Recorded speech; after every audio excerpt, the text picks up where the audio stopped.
5 जैसे बहुत सारे डिस्ट्रिक्ट्स में हुई है, क्योंकि हम आज इसका आगाज यहाँ बिजबेहाड़ा से करना चाहते थे और आपने देखा यहाँ आके हमारे साथ बहुत जो हमारे पीडीपी के बुजुर्ग वर्कर्स हैं, नौजवान वर्कर्स हैं, वो सब यहाँ आए डिस्पाइट द फैक्ट कि आजकल यहाँ काम चल रहा होता है, आपको पता है, but despite that they still came and my gratitude to them कि यहाँ इतने बिजी वक्त में आए, इनने अपना कीमती वक्त निकाला मेरे लिए, तो for that I am grateful. हम चाहते हैं कि पीडीपी हर एक घर में, हर एक मोहल्ले में, बिजबेहाड़ा में ही नहीं, अनंतनाग में ही नहीं, पूरे south Kashmir, north Kashmir, central Kashmir में जाए। So we are here just to, this is our first step towards that. देखिए, कोशिश तो हमारी जारी है और आप जानते हैं कि कोई भी जो जमात होती है उसका अपना एक सियासी सफर होता है, हमेशा आप टॉप पे नहीं रहते हैं। आज जो लोग गवर्नमेंट में हैं, कहीं ना कहीं वो भी ऑपोजिशन में बैठे हैं, तो जस्ट बिकॉज आप एक स्टेज आता है जब आप ऑपोजिशन में होते हैं, does not mean you're down and out. अगर हम पीडीपी की बात करें तो जब भी हमने एक बहुत स्ट्रांग रोल प्ले किया वो हमने ऑपोजिशन में प्ले किया। अगर आज हम ऑपोजिशन में हैं तो we will continue to play the role of a constructive opposition. और आप जानते हैं लोगों का जो भरोसा है वो पीडीपी में ही है।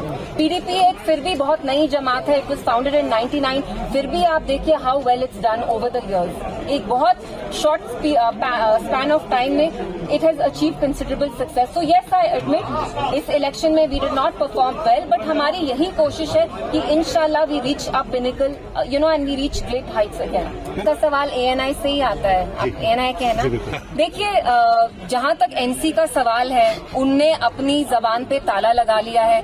इलेक्शंस के वक्त वो 370 के बारे में बात करते थे, स्पेशल स्टेटस के बारे में बात करते थे।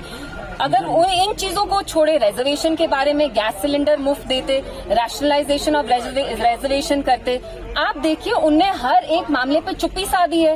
रिजर्वेशन के बारे में बात करते हैं, 10th को उनकी कमेटी की, सब कमेटी की रिपोर्ट आनी थी, वो रिपोर्ट कहाँ है? वक्फ के बारे में उन्होंने बात नहीं की। जो हमारे चीफ मिनिस्टर थे, जिस दिन उन्हें असेंबली में होना चाहिए था, उस दिन वो रिजू जी जो है बीजेपी के मिनिस्टर, जिन्हें वक्फ बिल लाया, उनके साथ वो ट्यूलिप गार्डन्स में टहल रहे थे। तो हम सब जानते हैं एनसी को बस इक्तिदा प्यारा है। एक बार इक्तिदा जब मिलता है वो लोगों के मसाइल, इश्यूज भूल जाते हैं।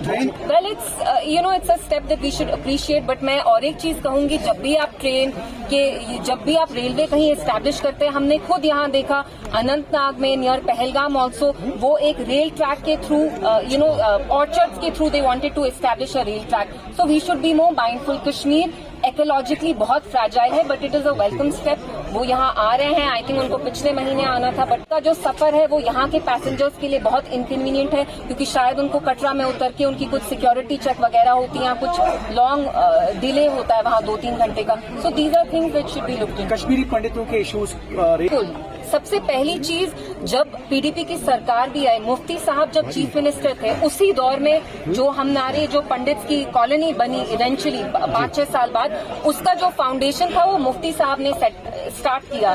तो हम बोलते ही नहीं है, जब हम इक्तिदा में आए हैं हमने अपने कश्मीरी पंडित जो कम्युनिटी है उनके लिए काम नहीं किया। तो जो हमने हाल ही में लेटर दिया महबूबा जी ने एलजी साहब को, I think it's a great step, क्योंकि जो कश्मीरियत है it is incomplete without a Kashmiri पंडित।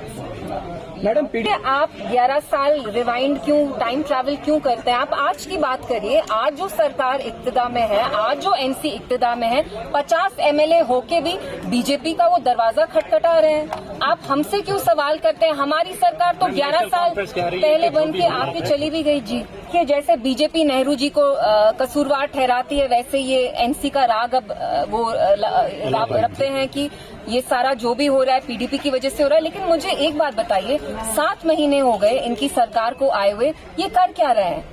इनने वक्फ को लेजिटिमाइज किया, रैशनलाइजेशन ऑफ रिजर्वेशन नहीं करते हैं, स्पेशल स्टेटस पे जो रेजोल्यूशन है वो पीडीपी के एमएलएज ने लाई।